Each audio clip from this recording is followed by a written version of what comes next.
Hello to all of you guys out there. Magandang umaga or magandang gabi. I don't know kung anong oras na sa inyo dyan sa bawat isa. Ganito na lang, magandang buhay sa inyong lahat dyan. Okay, pasensya, medyo natagalan tayong nag-upload ng panibagong mga kanta. Kasi medyo nabisi tayo. Nabisi tayo tapos may mga pangyayari ba na hindi natin inaasahan na kailangan nating tanggapin sa buhay. Tapos yung mga kanta natin at actually dami pa akong mga kanta na i-upload din tapos medyo mabigat sa aking damdamin na mag-ano. Kasi i-share ko lang to sa inyo sa totoo lang wala na po tatay ko. Pumanaw na po yung tatay ko. Wala na po akong tatay. Uuwi ako sa Pilipinas na wala na po ako tatay. Sorry po. Sorry. Medyo naging emotional ako. Naging lahat ng mga memories namin ng papa ko. Biglang na flashback ba sa aking isipan. Sa pag-uwi ko, wala na akong tatay na makakausap o makasasalubong. Pumanaw na po yung tatay ko nung Saturday, March 21. March 21, inatake siya. Tapos bigla lang daw sa Friday ng gabi, patulog na sana sila tapos biglang namimilipit sa sakit. Tapos yun nadala nila sa ospital gabi, sa hating gabi. Tapos inaantay pa yung doktor na pang heart talaga kasi dito sa puso siya na tinamaan na, so inaantay pa yung doktor. So yung heart ng specialist talaga ng doktor sa atin inaantay pa kasi nandun pa sa ibang ospital kasi konti lang yung specialist sa atin sa puso So medyo natagalan instead na asikasuhin. Tapos yun, umabot ng umaga.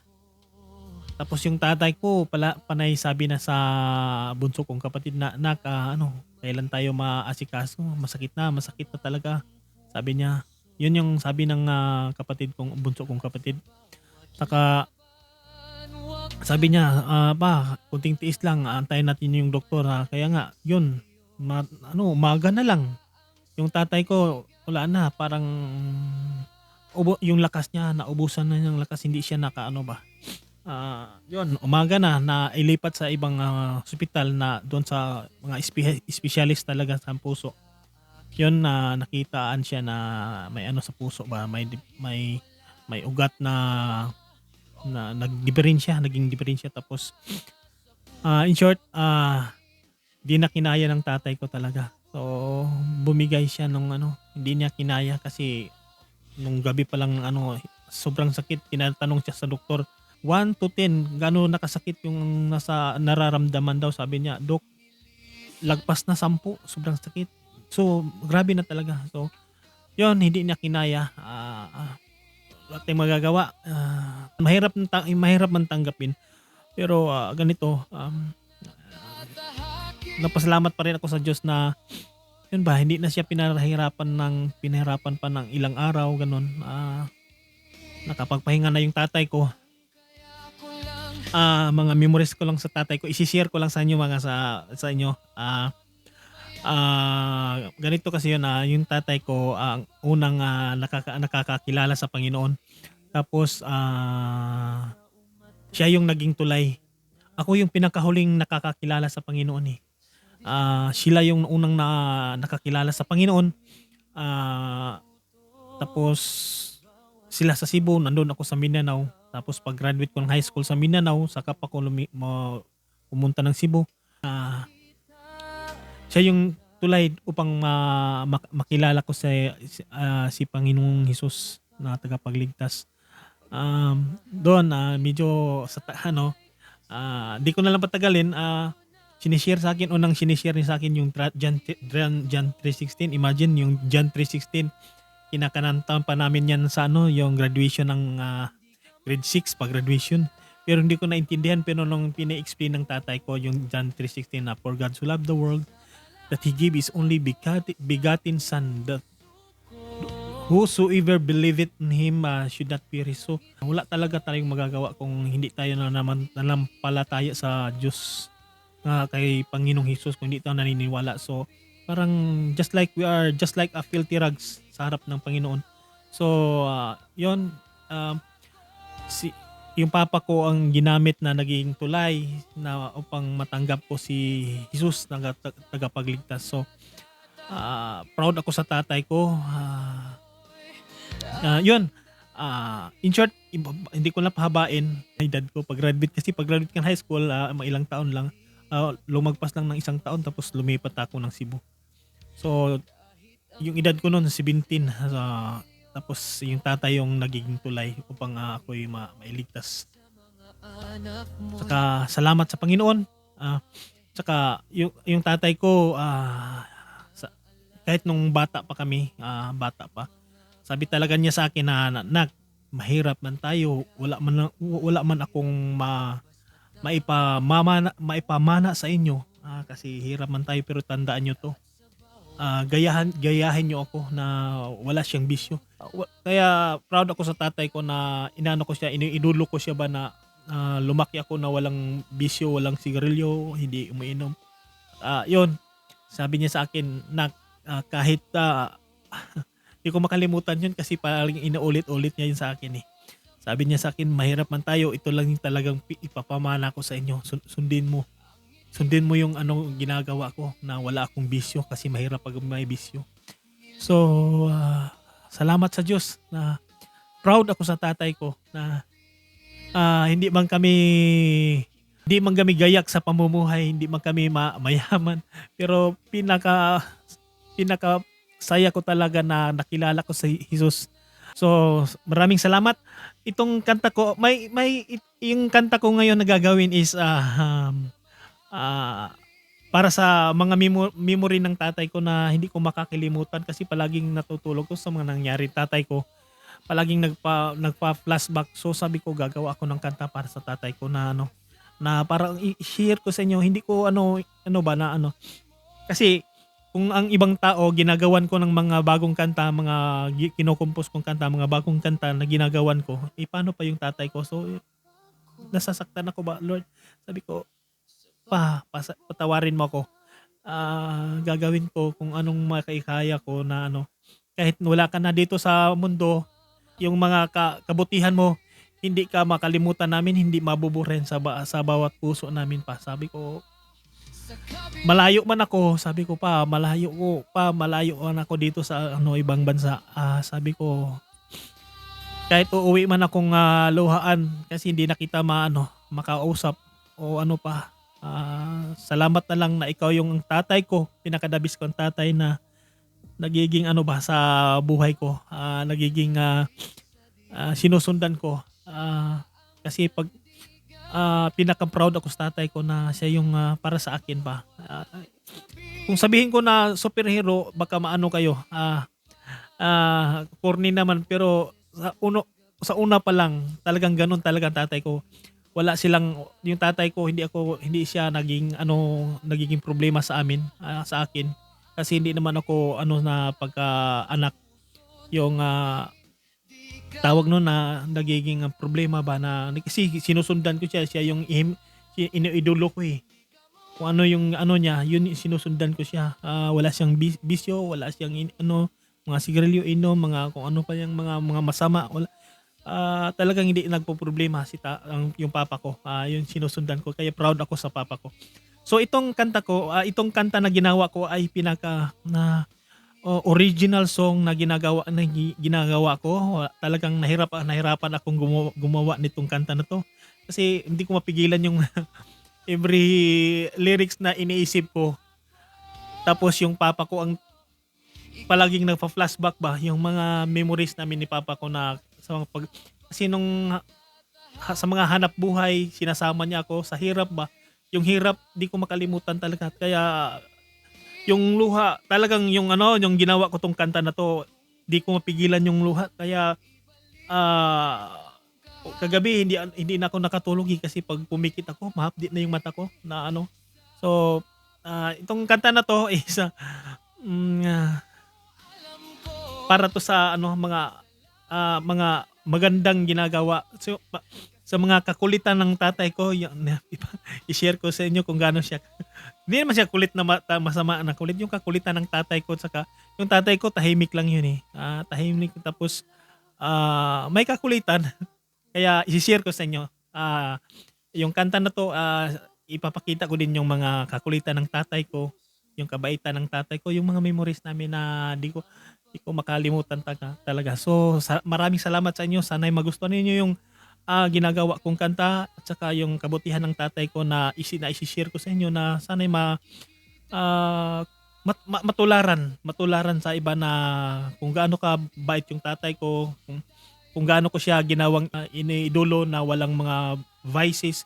So, ito isi-share ko sa inyo. Maraming salamat sa inyo na kung ano, sana magustuhan din 'tong yung video na 'to. Ito yung original song para sa papa ko. Salamat. Pa, kung saan ka ngayon, I love you. Hindi ka mabubura sa aming puso. Kami na tanggap na namin, alam namin na kasama mo na ang Panginoong Hesus. Salamat sa iyo pa na ikaw yung aming tatay. Salamat, salamat. Sa mga kaibigan ko diyan, salamat sa inyo, salamat sa inyo. Ito yung kanta na i-share ko na original song. Maraming salamat. Ito i-share ko na sa inyo. God bless to all you guys out there. Mag-ingat kayo palagi at saka palaging mananalig sa Panginoon. Ito isi-share ko na sa inyo. Yung kanta na mga memories ng tatay ko. Okay? Pasensya na sa mga kakulitan ng tatay ko dito. Okay. Sige, ipi-play ko na.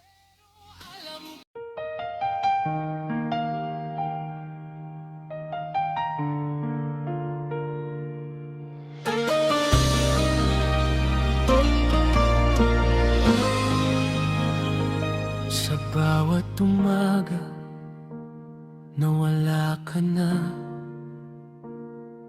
tahimik ang mundo, parang kulang na ang dating ingay ng iyong tawa. Ngayon alaala na lang, mahal kong ama. Kasama ka noon sa bawat laban, sa hirap ng buhay di ka umatras kailanman. Sa diskarte ng buhay kami natuto, sa bawat hakbang hawak mo ako. Kahit delikado, di mo ipinakita, takot mong dala sa aming itinago mo pa. Pagmamahal mo'y tunay sa puso namin, dito mawawala. Hindi ka mawawala ako sa alaala ko, sa puso ko. Mga ngiti mo'y mamimiss ko ito. Nilisan mo ang mundo, sa Diyos kakapiling. Hindi ka mawawala, Papa ko. Ikaw ay mabuting ehemplo sa hakbang na tatahakin. Payo mo'y aking dadalhin.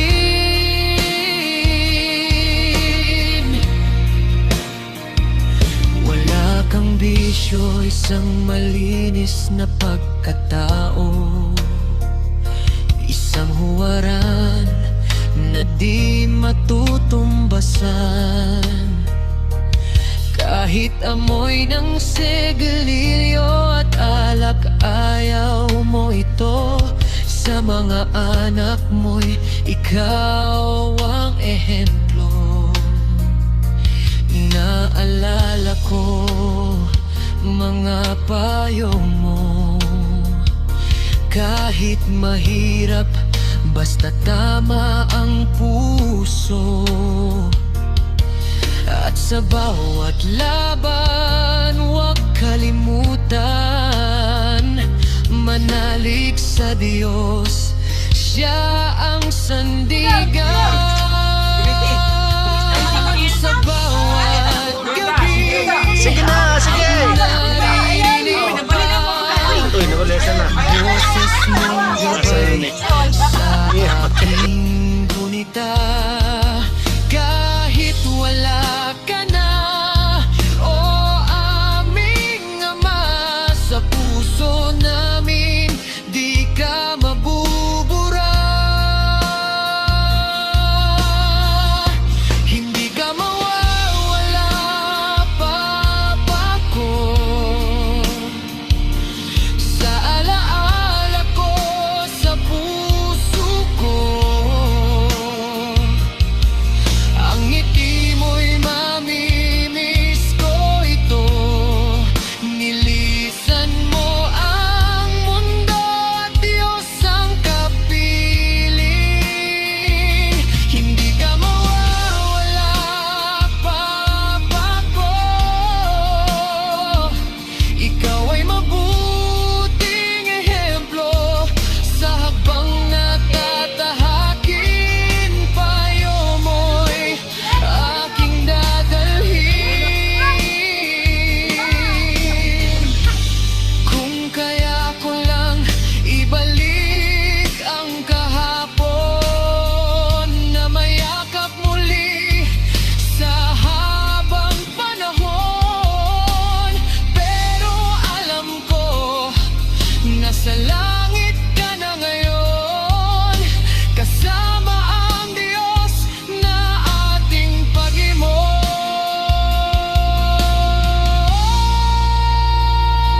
Hindi ka mawawala, Papa ko. Kuya, Sa bawat tibok ng aming puso, ang pagmamahal namin sa'yo ay buo. Hanggang sa muli nating pagkikita, sa kabilang buhay sa Diyos, tayo'y magkasama. Aking Papa, Pio Bayado. O aking Ama, mahal ka namin sa aming puso. Dito mawawala